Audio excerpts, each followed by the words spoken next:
আমি এই যে বেড়ি ভাত ভেঙে নিচ্ছি। তো বেড়ি পাত ভাঙতেছো কে? এই যে পাট জাগ দিলি জায়গা নেই তো, হ্যাঁ, এই পাট জাগের করে কায়দা করছিলাম, কিন্তু হয় না। এই জায়গায় পাট জাগ দিছিলে, হ্যাঁ, হয় না। এই কাটি কেটে দিলেও পানি চলে যায়, পানি চলে যায়। পানি চলে যায়। তাহলে এবারে এই বাদ আর এখন কাজে লাগবে না, পাট আর এখন কাজে লাগবে না, তাহলে বাদ ভাঙবা। পাট ভাঙবো। এত কষ্ট করে বাদ দিয়ে তো কোনো কাজ না। হুম? করার নেই মা। দেখুন কৃষক কিন্তু এখানে বড় করে বাদ দিয়েছিল নিজেদের জমিতে।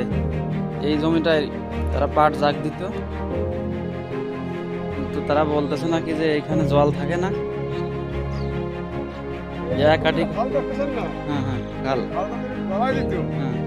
যদি পানি জাগ জাগ করে।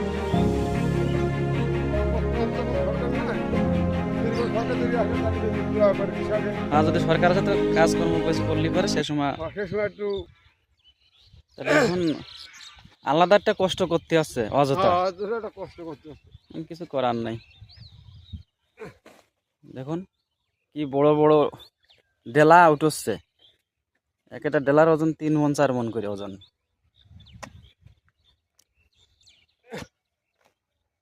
এই দেখেন তো কত পরিশ্রম করা যায়, ওরা তো যায় না, তবুও তো করতে তো হচ্ছে।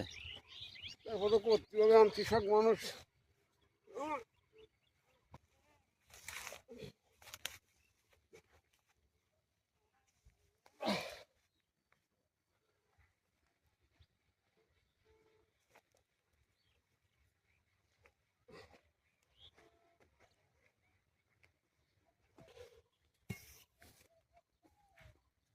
দাদা তোমার ওজনের চাইতে 4 গুণ ওজন বেশি ওই ডেলার।